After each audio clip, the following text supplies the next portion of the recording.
ଜୟ ଜଗନ୍ନାଥ। ଆଜିର ଆଉ ଗୋଟିଏ ନୂତନ ଅଧ୍ୟାୟରେ ମୁଁ ଆପଣମାନଙ୍କୁ ସ୍ୱାଗତ କରୁଛି। ତ ଆଜିର ଏହି ନୂଆ ଅଧ୍ୟାୟରେ ଆମେ ବୁଲିଯିବା ଏକ ଶୈବ ପୀଠ, ଯାହାକି ଭଦ୍ରକ ଜିଲ୍ଲାରେ।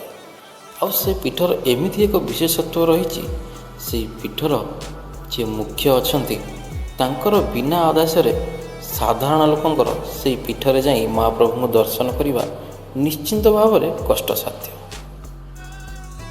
ତ ଏଇଭଳି ଗୋଟିଏ ବହୁ ପୁରାତନ ଶୈବପୀଠକୁ ବୁଲି ଦେଖିବାର ସୁଯୋଗ ଆମ ପାଖରେ ଆସି ପହଞ୍ଚିଛି। ତ ସେଥିଲାଗି ସକାଳୁ ସକାଳୁ ମୁଁ ମୋର ନିତ୍ୟକର୍ମ ସାରି ଠାକୁର ପୂଜାଟିଏ କରି ବାହାରି ପଡ଼ିଲି ରେଡ଼ି ହୋଇ ସେହି ସ୍ଥାନଟିକୁ ଯିବା ଲାଗି। କିଏ କିଏ ଏହି ସ୍ଥାନକୁ ଆଖଣ୍ଡଳମଣି ନାମରେ ଡାକିଥାନ୍ତି, କେହି କେହି ମଣିକ, ଆଉ କେହି ଆରଡ଼ି ନାମରେ ମଧ୍ୟ ଜାଣିଥାନ୍ତି। ତ ଆଜିର ଏହି ଜର୍ଣ୍ଣିରେ ମୋର ସମସ୍ତ ପରିବାର ଯୋଗ ଦେବେ। ତ ଆପଣ ମଧ୍ୟ ଏହି ଯାତ୍ରାରେ ସାମିଲ ହେଇଯାନ୍ତୁ। ଗାଡ଼ି ଆସିଲା, ସବୁ ପିଲା ଚାଲିଲେ ଆଉ ଚାଲ ନା ସେଇଠି ଚାଲ, ସେ ଏଠି ଯା ଖୋଲି ହବନି।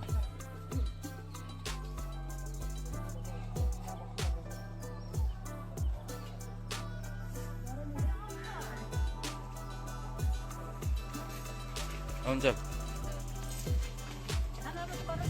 Journey start.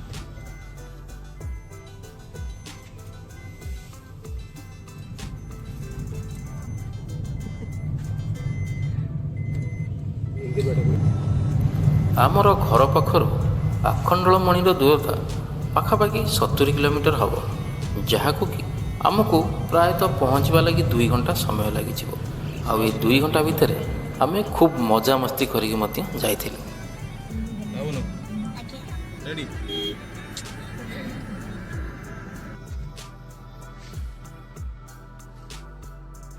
ଆମେ ବର୍ତ୍ତମାନ ଘାଗରା ପାଖରେ ପହଞ୍ଚି ସାରିଛେ, ଯେଉଁଠିକି ଗେଲ୍ ନାମକ ଗୋଟେ କମ୍ପାନୀ ଅଛି, ଯାହାକି ଆମର ଗ୍ୟାସ୍କୁ ଘରୋଇ ସପ୍ଲାଇ ଭାବେ ଦେବା ପାଇଁ ପ୍ରିପେୟାର କରୁଛି। ବହୁତ ଭଲ କମ୍ପାନୀଟେ। ତ ଆଗକୁ ସେ ସୁବିଧା ମଧ୍ୟ ଆମ ଲୋକାଲ ବାସିନ୍ଦାମାନେ ପାଇପାରିବେ। ବାଟ ସାରା ମୋ ପୁଅ ଆଦିତ୍ୟ ମୋ ସହିତ ବହୁତ ମସ୍ତି କରି କରି ଯାଉଥାଏ। ଆଉ ପ୍ରକୃତରେ ତାରି ପାଇଁ ହିଁ ଆମେ ଏଇ ଶୈବପୀଠ ବା ଆଖଣ୍ଡଳମଣିକୁ ଆଜି ଯାଉଛେ। କୁନମୁନକୁ ମାନେ ବାଟରେ ଅବାଗିଆ ଲାଗିଲା, କହୁଛି ବାନ୍ତି କରିବ। ସେଠୁ ପାଣି ଫାଣି ଟିକେ ପିଇଲା। ଆଉ 5 ମିନିଟ୍ ଖଣ୍ଡ ଠିଆ ହବ, ତାପରେ ଯିବା। କୁନୁ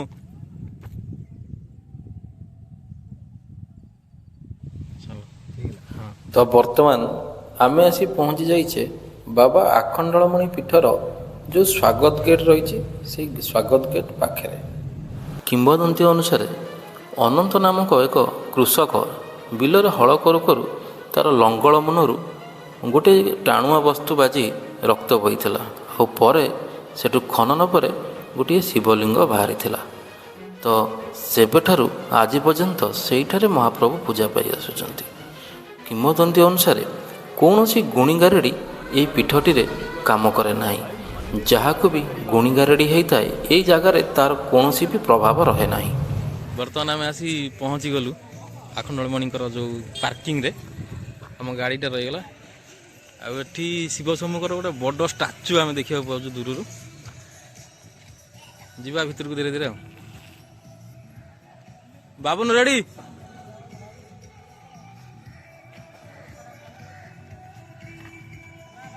ଆମ ଯେଉଁ ଭୋଗ ଗୁରା ସବୁ ବାହାର କରିଦେଲ, ଭୋଗ ଫୋଗ ଯେଉଁ ଥିଲା।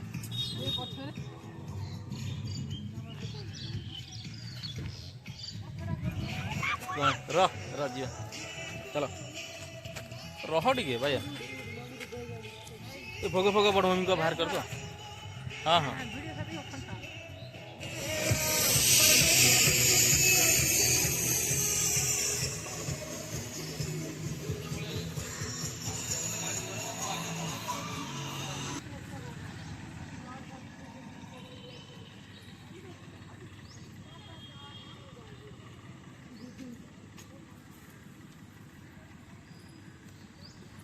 ବାବୁନ ଆଉ ଚାଲି ପାରୁନି, କାଖ ହେଲାଣି।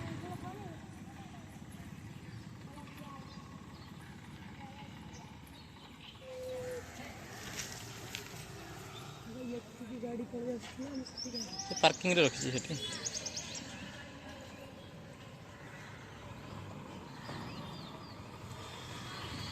ସମୁଖ ମନ୍ଦିର ଦୂରରୁ ଦେଖାଯାଉଛି। ବର୍ତ୍ତମାନ ଆମେ ପୋଖରୀ ପାଖରେ ଅଲରେଡ଼ି ଆସିକି ପହଞ୍ଚିଗଲୁ। କିରେ ଆଇବ ନିକିରେ ଯାହା ହେଉ ପ୍ରଶାସନ ତରଫରୁ ମନ୍ଦିରର ବହୁତ ଗୁଡ଼ିଏ ଉନ୍ନତିମୂଳକ କାର୍ଯ୍ୟ କରାଯାଇଛି।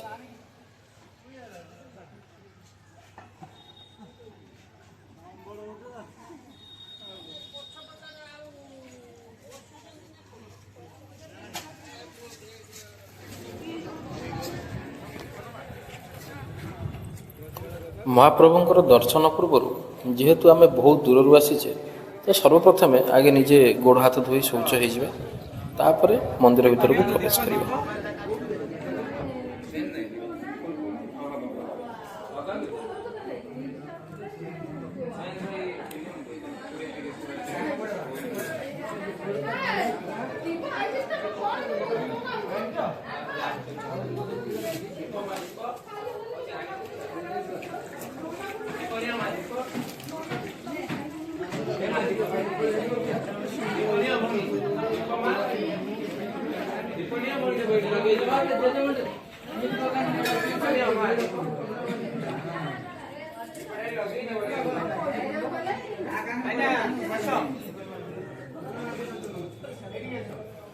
ଏଠିକାର ନନାମାନଙ୍କର ଯେଉଁ ତିଲକ କରିବାର ପଦ୍ଧତି ବହୁତ ସୁନ୍ଦର, ଯାହାକି ଶିବଛବୁଙ୍କର ନେତ୍ର ସଦୃଶ ଏବଂ ମଝିରେ ଗୋଟିଏ ସୁନ୍ଦର ତ୍ରିଶୂଳର ଚିତ୍ର ସେମାନେ ଏଇ ତିଲକରେ ଆଙ୍କି ଦେଇଥାନ୍ତି।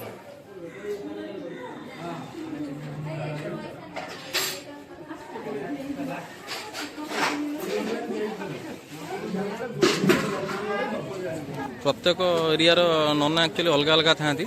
ତ ଆମର ଯିଏ ଆମ ଗାଁର ଯିଏ ନନା, ଆମେ ତାଙ୍କ ସହିତ ଭେଟ କଲୁ। ବର୍ତ୍ତମାନ ସିଏ ଆମ ଭୋଗ ପାଇଁ ସବୁ ସରଞ୍ଜାମ ରେଡ଼ି କରୁଛନ୍ତି। ମହାପ୍ରଭୁଙ୍କ ପାଖରେ ପ୍ରଥମେ ଟିକେ ଘର୍ଷଣ କରିବା, ତାପରେ ଦର୍ଶନ କରିବା ମହାପ୍ରଭୁଙ୍କର। ତ ମୋ ବୋଉ ଆଉ ମୋ ଭାଉଜ ହେରିଆ ଟୋଟାଲି ସବୁ ସରଞ୍ଜାମ ନନାଙ୍କ ପାଖରେ ରଖିଛନ୍ତି। ନନା ପୂଜା କରିବା ପାଇଁ ସବୁ ରେଡ଼ି କରୁଛନ୍ତି ସାମଗ୍ରୀ ଆଉ।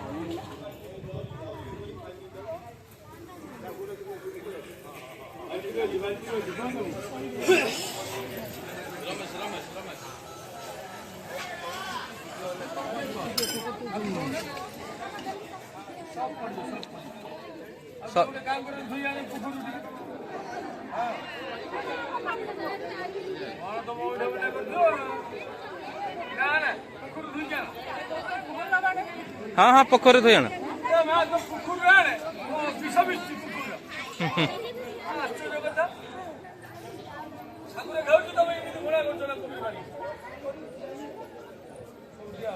ଏହି ପୋଖରୀର ପାଣିଟି ଯେତେ ଅସନା ହେଲେ ସୁଦ୍ଧା ମହାପ୍ରଭୁଙ୍କର ପାଖରେ ଲାଗୁଥିବା ଭୋଗ ଏଇଠାରେ ଧୋଇଲେ ହିଁ ପବିତ୍ର ବୋଲି ସମସ୍ତେ ନନାମାନେ ମାନିଥାନ୍ତି।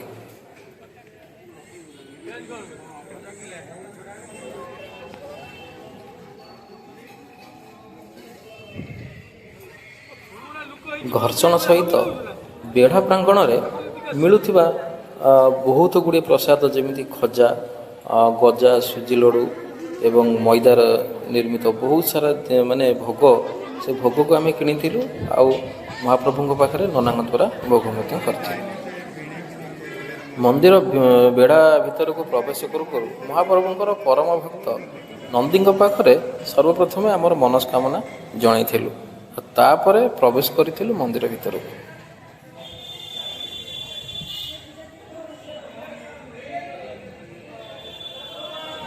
ମନ୍ଦିର ଭିତରେ ମହାପ୍ରଭୁଙ୍କର ଭିଡ଼ିଓ କରିବା ଯେହେତୁ ଆଲାଉ ନାହିଁ, ତ ମୁଁ ଆପଣଙ୍କୁ ଗୋଟିଏ ପର୍ଟିକୁଲାର ମହାପ୍ରଭୁଙ୍କର ଲିଙ୍ଗ କିନ୍ତୁ ଏଆଇ ମାଧ୍ୟମରେ ଆପଣଙ୍କୁ ଆଖଣ୍ଡଳମଣିଙ୍କର ଦର୍ଶନ କରାଇ ନେଉଛି।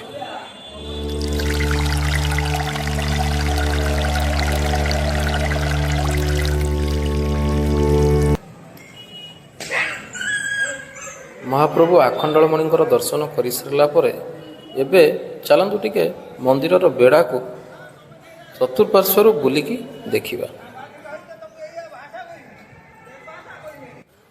ପୌରାଣିକ ମତ ଅନୁସାରେ ବିଭିନ୍ନ ମନ୍ଦିରକୁ ବିଭିନ୍ନ ପ୍ରକାର ପରିକ୍ରମା କରାଯାଏ, କାହାକୁ 2 ଥର, କାହାକୁ 3 ଥର, କିନ୍ତୁ ପୌରାଣିକ ମତ ଅନୁସାରେ ଶିବ ମନ୍ଦିରକୁ ଯେକୌଣସି ଶୈବ ମନ୍ଦିରକୁ ଆପଣ ଅର୍ଦ୍ଧ ପରିକ୍ରମା କରିବା ଦରକାର।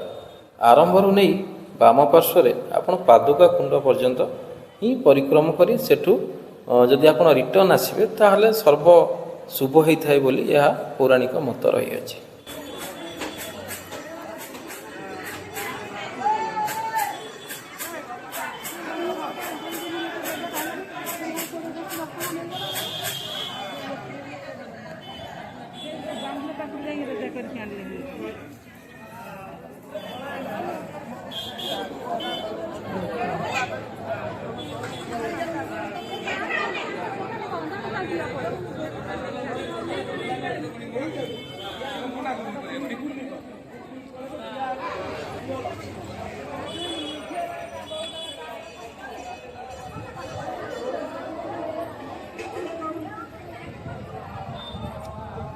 ବର୍ତ୍ତମାନ ଆମେ ଅଛେ ମହାପ୍ରଭୁଙ୍କର ପାଦୁକା କୁଣ୍ଡ ପାଖରେ।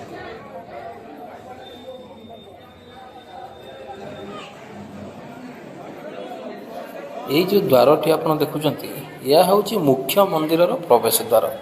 ମହାପ୍ରଭୁଙ୍କୁ ଦର୍ଶନ କରିବାକୁ ହେଲେ ଆପଣଙ୍କୁ ଏଇପଟେ ହିଁ ଯିବାକୁ ପଡ଼ିବ।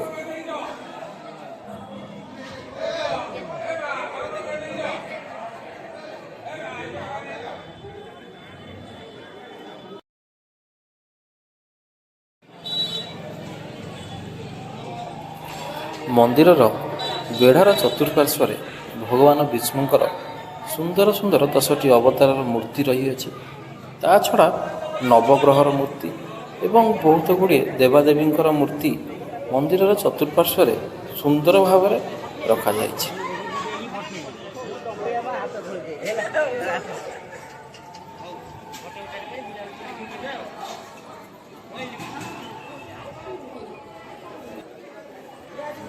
ତ ପୁନର୍ବାର ଆମେ ବେଢ଼ାକୁ ବୁଲି ବୁଲି ଆସି ପହଞ୍ଚି ଯାଇଛେ ମହାପ୍ରଭୁଙ୍କର ପରମ ଭକ୍ତ ନନ୍ଦୀଙ୍କ ପାଖରେ। ଭକ୍ତମାନଙ୍କର ପ୍ରବଳ ବେଗରେ ଭିଡ଼ ଲାଗି ରହିଛି ଏବଂ ପୌରାଣିକ ମତ ଅନୁସାରେ ଯେ କେହି ବି ନିଜର ମନବାଞ୍ଛା ନନ୍ଦୀଙ୍କର କାନରେ କହିଥାନ୍ତି ତାହା ନିଶ୍ଚିନ୍ତ ଭାବରେ ସଫଳ ହୋଇଥାଏ ବା ଫଳପ୍ରଦ ହୋଇଥାଏ।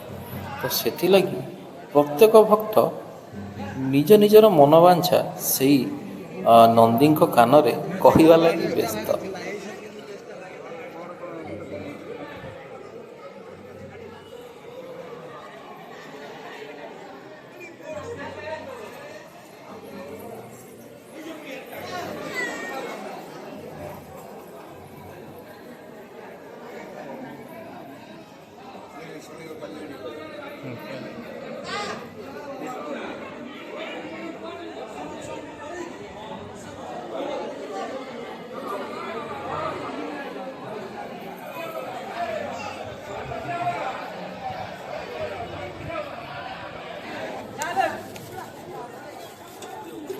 ଆମେ ସମସ୍ତେ ଆଖଣ୍ଡଳମଣି ପୀଠକୁ ଯିବା ଲାଗି ତ ସକାଳୁ କିଛି ଖାଇନଥିଲୁ। ତ ଘର୍ଷଣ ହେଲା ପରେ ସର୍ବପ୍ରଥମେ ସମସ୍ତେ ଘର୍ଷଣ ଟିକେ ଟିକେ ପାଇଲୁ। ତାପରେ ନିଜକୁ ଆଶ୍ୱସ୍ତି ଟିକେ ଲାଗିଲା।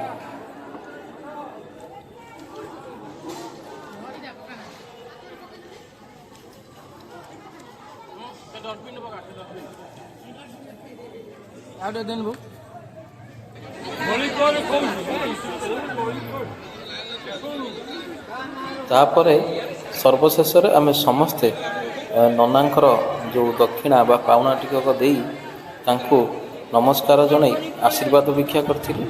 ତାପରେ ସେଇ ପୀଠଟିରୁ ବିଦାୟ ନେଇଥିଲୁ। ସେଇ ପୀଠର ବାହାରେ ଗୋଟେ ଶିବଙ୍କର ପ୍ରତିମୂର୍ତ୍ତି ଆମେ ଆସିଲା ବେଳେ ଦେଖିଥିଲେ। ତ ଏବେ ଚାଲନ୍ତୁ ସେଇ ପ୍ରତିମୂର୍ତ୍ତି ପାଖକୁ ଯିବା ଏବଂ ଆଉ ଟିକେ ବୁଲିବା, ତାପରେ ରିଟର୍ଣ୍ଣ ଯିବା।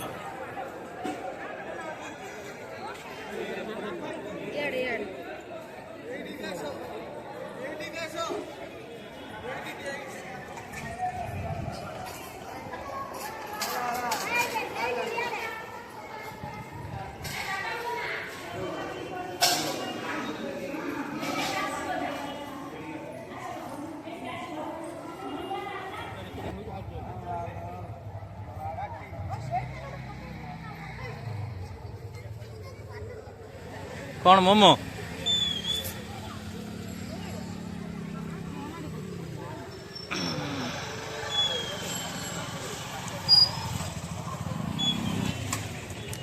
ବାବୁନି ତୁ ମୋମୋ ଖାଇବୁ ଖାଇବୁ?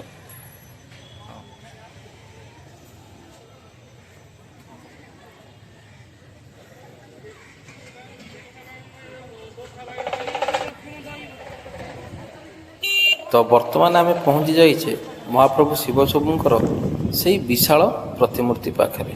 ପ୍ରକୃତରେ ବହୁତ ହାଇଟ୍ ଏଇ ମୂର୍ତ୍ତିଟି, ଆପଣ ନିଜ ଆଖିରେ ନ ଦେଖିଲେ ବିଶ୍ୱାସ କରିବେନି। ପାଖାପାଖି 50ରୁ 60 ଫୁଟ ହେବ ଏଇ ମୂର୍ତ୍ତିଟି।